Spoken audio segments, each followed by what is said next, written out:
விடுதலை போராட்டத்தில் மகளிர் பங்கு பகுதி 6. இன்றைய டிஎன்பிஎஸ்சி கேள்வி. எந்தெந்த ஊருக்கு இடையே அமைந்த நெடுஞ்சாலை மங்கம்மாள் சாலை என அழைக்கப்படுகிறது? விடையை கமெண்ட் பண்ணுங்க. ராணி மங்கம்மாள் பகுதி 2. கிபி 1688ஆம் ஆண்டு பேரன் விஜயரங்க சொக்கநாதன் சார்பாக பாட்டி மங்கம்மாள் காப்பாளராக ஆட்சி பொறுப்பினை ஏற்றார். போர்கள்.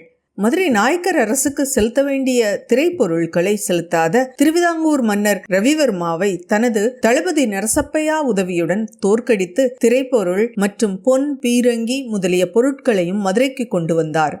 அதேபோல் மதுரை நாயக்கர் ஆட்சி பகுதிகள் சிலவற்றை கைப்பற்றிய தஞ்சை மன்னனுடன் போர் புரிந்து தனது ஆட்சி பகுதிகளை மீட்டார் ராணி மங்கம்மாள்.